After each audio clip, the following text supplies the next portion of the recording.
Good morning students. आज मैं आपको कैदी और कोकिला पाठ के प्रश्न उत्तर समझा रही हूँ। इसके कवि का नाम श्री माखनलाल चतुर्वेदी है। प्रश्न 1, कोयल की कूक सुनकर कवि की क्या प्रतिक्रिया थी? उत्तर, कोयल की कूक सुनकर कवि को लगता है कि वह कोई विशेष संदेश लेकर आई है। इसका कारण यह है कि वह प्राय सुबह कूकती है, अब वह रात्रि के समय कूक रही है, अतः कोई विशेष बात अवश्य है। प्रश्न 2, कवि ने कोकिल के बोलने की किन कारणों की संभावना बताई है?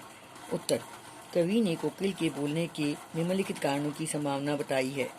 नंबर 1, वह किसी का संदेशा लेकर आई है। नंबर 2, वह बावली हो गई है जो आधी रात के समय कूक रही है। नंबर 3, उसने दावानल की ज्वालाएं देख ली हैं। नंबर 4, वह कारागार में बंद कैदियों के घावों पर मरहम लगाने आई है। नंबर 5, वह कवि की आंखों के आंसू पोंछने आई है। नंबर 6, वह शांत समय के अंधकार को दूर करने आई है। नंबर 7, वह स्वतंत्रता का गान सुनाकर लोगों में जोश की भावना भरने आई है। प्रश्न 3, किस शासन की तुलना तम के प्रभाव से की गई है?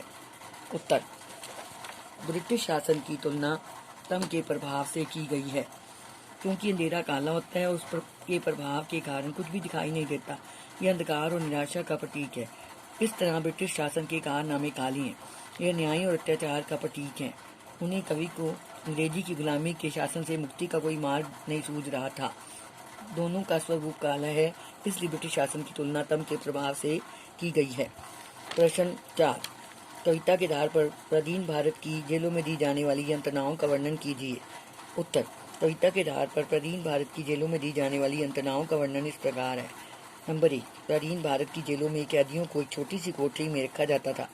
नंबर 2, उन्हें भरपेट खाना भी नहीं दिया जाता था। उन्हें न जीने दिया जाता था और न मरने दिया जाता था। नंबर 3, उन्हें किसी से मिलने भी नहीं दिया जाता था। नंबर 4, उनकी नींद में तरह तरह की बाधाएं डाली जाती थी। नंबर 5, उनसे काफ़ी कठोर श्रम करवाया जाता था, जैसे जमीन खुदवाना, पत्थर तोड़ना, कमर में रस्सा बांधकर चरख खिंचवाना। उनके हंसने पर भी रोक थी। प्रश्न 5, भाव स्पष्ट कीजिए। मृदुल वैभव की रखवाली सी कोकिल, बोलो तो। उत्तर, कोयल को मृदुल वैभव की रखवाली करने वाली माना जाता है, अर्थात उसके स्वर में कोमलता और मिठास होती है। उसका वेदनापूर्ण स्वर में कूकना कुछ अनोखा सा प्रतीत होता है। कहीं वो अपना मानसिक संतुलन तो नहीं खो बैठी है। ख, हूँ मोट खींचता लगा पेट पर जुआ, खाली करता हूँ ब्रिटिश अकड़ का कुआं। उत्तर, कवि ने अंग्रेजी शासनकाल में जेलों में ढाए जाने वाले अत्याचार का उल्लेख करते हुए कहा है कि उसे पेट पर फीता बांधकर पशुओं की तरह कोल्हू चलाना पड़ता है, पर ऐसा करके भी अंग्रेजी शासन की अकड़ को तोड़ता है कि वह उस पर कितना भी अत्याचार क्यों न कर ले, तब भी वह निरुत्साहित नहीं होता। अर्धरात्रि में कोयल की चीख से कवि को क्या अंदेशा है? उत्तर, कवि को अंदेशा है कि कोयल कैदियों पर ढाए जाने वाले घोर अत्याचारों को देखकर द्रवित हो उठी है, इसलिए दुख के मारे आधी रात ही उसके मुख से चीख निकल पड़ी। कवि को कोयल से ईर्ष्या क्यों हो रही है? उत्तर, कवि को कोयल से ईर्ष्या इसलिए हो रही है क्योंकि कोयल को रहने के लिए हरियाली डाली मिली है। वह स्वच्छंद होकर मन चाहे स्थान पर विचरण करती है। इसके विपरीत कवि को रहने के लिए छोटी सी काली कोठरी मिली हुई है, जबकि कवि का संसार 10 फुट की अंधेरी कोठरी तक सीमित है। कोयल के गीत लोगों की प्रशंसा पाते हैं, लोग उसके गीतों को सुनकर वाह वाह कह उठती हैं। इसके विपरीत कवि का हंसना तो दूर होना भी गुनाह है। कवि भी किसी भी रूप में अपने दिल का गुबार नहीं निकाल सकता। प्रश्न 8, कवि के स्मृति पटल पर कोयल के गीतों की कौन सी मधुर स्मृतियाँ अंकित हैं जिन्हें वह अब नष्ट करने पर तुली है? उत्तर, कवि के स्मृति पटल पर कोयल के गीतों की मधुर स्मृतियाँ अंकित हैं।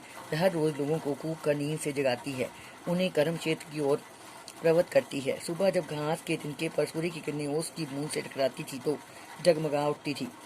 अब विंध्याचल पर्वत पर उसकी कूक के मधुर गीत बिखर जाते थे। कोयल आज उसका सर्वनाश करने पर तुली है। आज उसके आचरण में परिवर्तन हो गया है। कोयल उन सृजनात्मक कार्यों को छोड़कर विश्वास के कार्यों में संलग्न प्रतीत होती है। बच्चों, ये प्रश्न उत्तर आपने याद करने और लिखने हैं।